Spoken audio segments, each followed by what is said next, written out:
Dans cette vidéo, ce sera à vous déjà de faire les premiers exercices.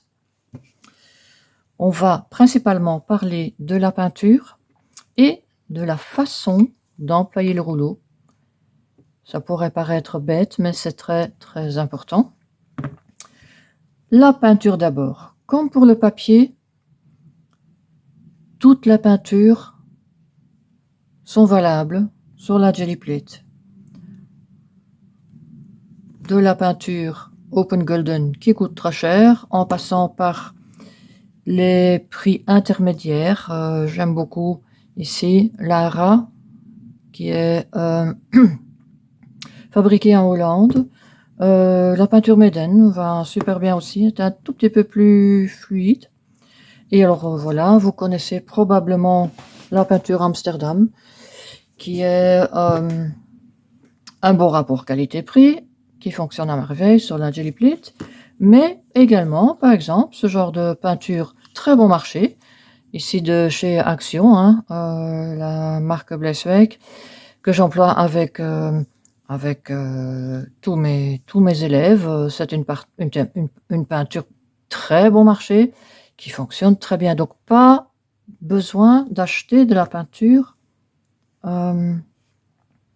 qui coûte cher.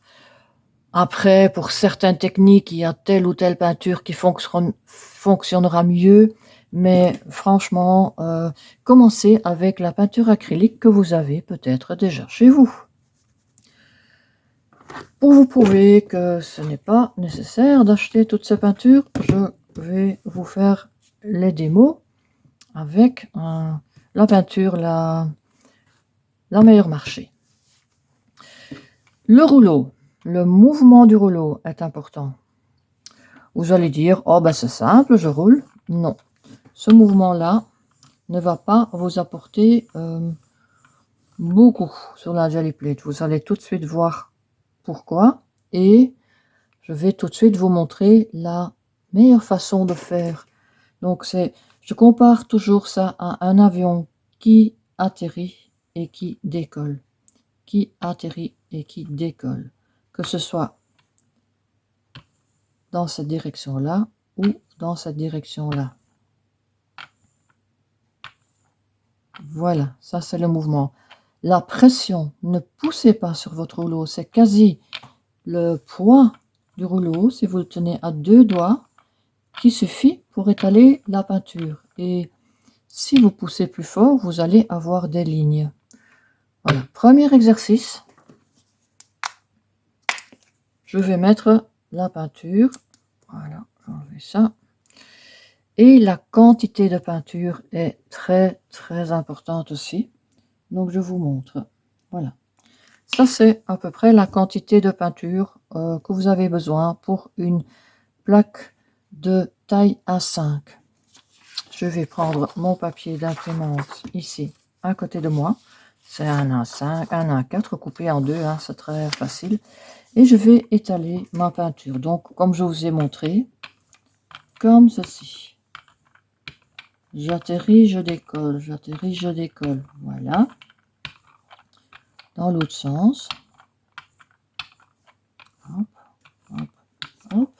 Alors, j'ai toujours un vieux livre à côté de moi pour essuyer mon rouleau. Voilà. Et je mets le papier dessus. Pas très compliqué, hein. Alors, ici, il faut 30 secondes pour donner l'occasion au papier d'absorber toute cette peinture. Si vous avez mis la bonne quantité de peinture et que vous avez étalé la peinture de la bonne façon et que vous attendez 30 secondes, les 30 secondes sont passées, quand vous retirez le papier de la Gelly Plate, vous avez une impression unie et votre Gelly Plate est propre. Et maintenant, je vais expliquer un peu plus ce qui se passe quand on met trop peu ou quand on met trop de peinture. Souvent, ce n'est pas expliqué, les gens ne comprennent pas. Qu'est-ce qui se passe maintenant quand on met trop de peinture? Je vais prendre mon vieux livre, voilà, et je vais faire exprès de mettre trop de peinture. Voilà, c'est trop. D'abord, vous allez sentir que votre rouleau glisse plutôt que de rouler et de s'accrocher un peu à la déliplée. Donc il a tendance à glisser. Ça veut dire que vous avez trop de peinture.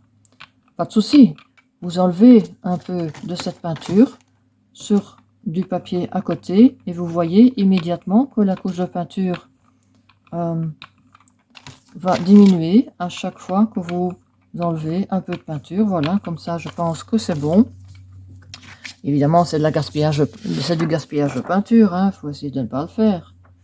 Et donc, ici, à nouveau, 30 secondes. Si vous mettez ce même papier d'imprimante sur la quantité de peinture que j'avais mis ici pour la démo, ben, votre papier va tout à fait se froisser. Ici, il le fait un tout petit peu parce que ce n'est que du papier de 80 grammes et il ne supporte pas trop qu'on met trop de peinture. Ok? Voilà. Qu'est-ce qui se passe si vous mettez trop peu de peinture? Faisons l'essai. Je mets trop peu de peinture. Voilà, trop peu. Je l'étale. Voilà. Je l'étale bien. Voilà. Et je prends mon papier que je vais mettre dessus. Voilà. Je laisse 30 secondes comme j'ai fait avec ce dessus.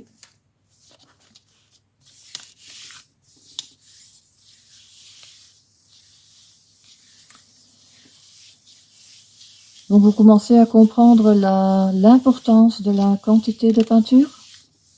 Ok. Donc voilà, j'ai mis trop de peinture.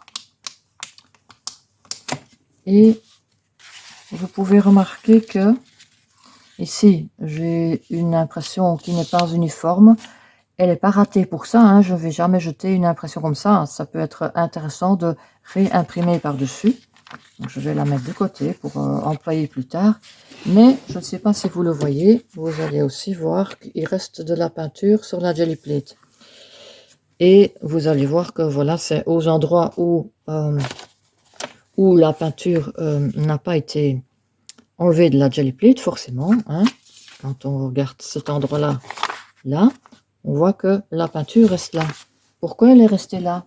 Parce que la peinture était déjà sèche. Votre couche de peinture était trop fine et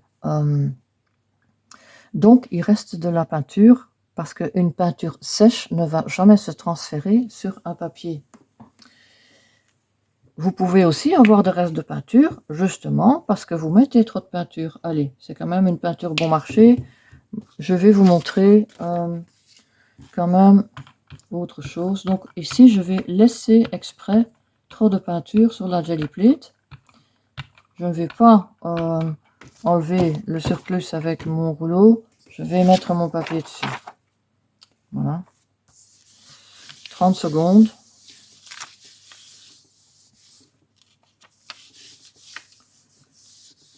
Voilà. Il y en a qui emploient un outil comme ça. Moi, j'aime bien sentir la jelly plate avec ma main. Voilà, ça doit être 30 secondes. Et forcément, le papier n'a pas pu absorber toute la peinture et il reste à nouveau de la peinture sur la jelly plate.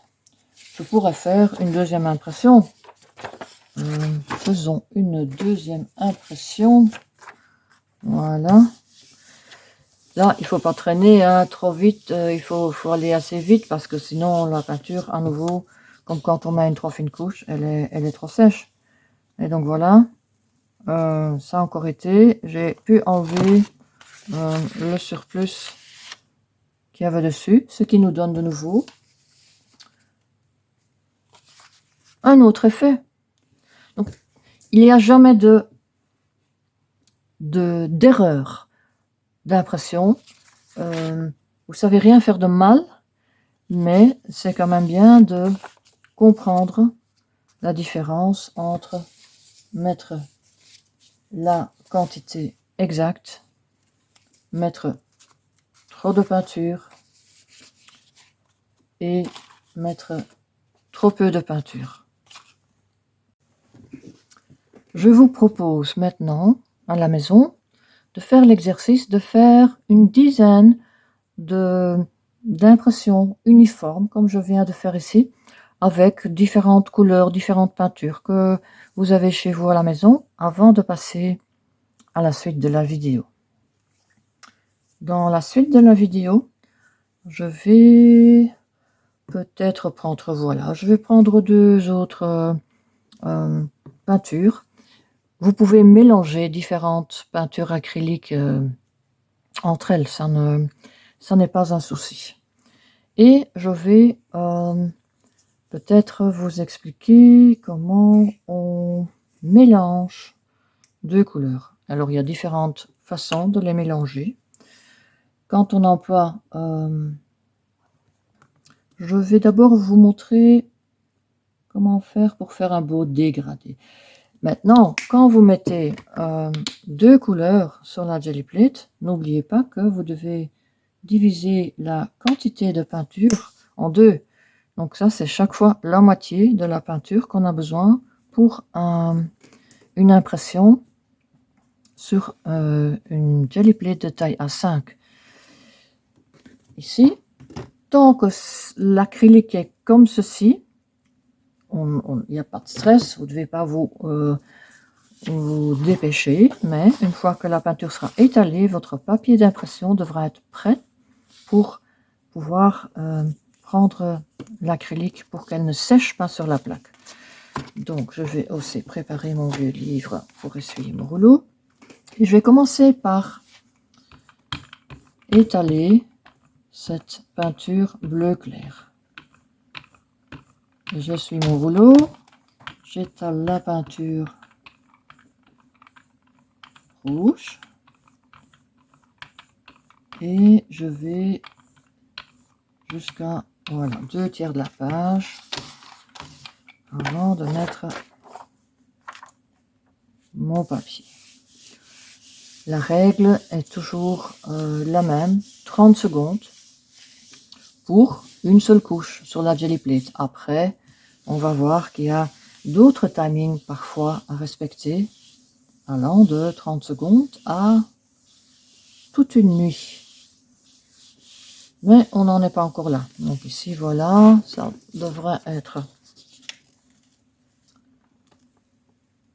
Voilà, ça devrait être 30 secondes. Et vous avez votre dégradé de votre rouge et de votre bleu.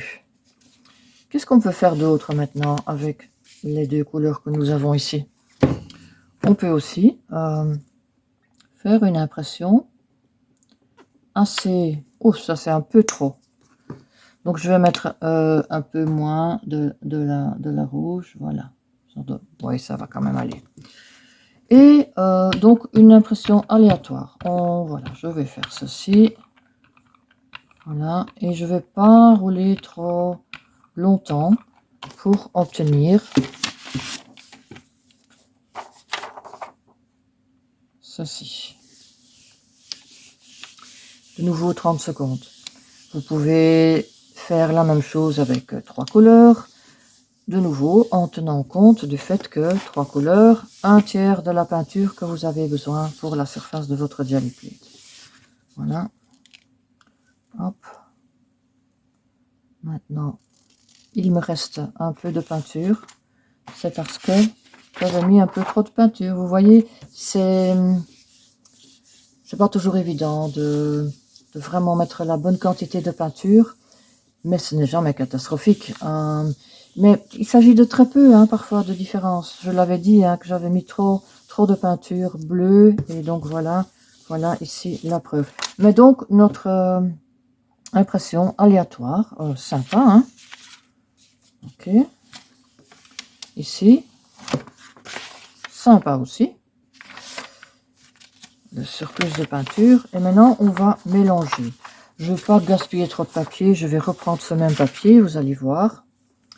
Et je vais mélanger les deux couleurs. Quand on mélange une couleur foncée et une couleur claire, la couleur claire doit quand même dominer, sinon votre mélange va être très foncé. Vous allez voir, donc un tout petit peu de rouge dans du bleu clair va déjà fort foncer le bleu clair. Pour mélanger ceci, je fais simplement ceci sur mon rouleau, sur ma jelly plate.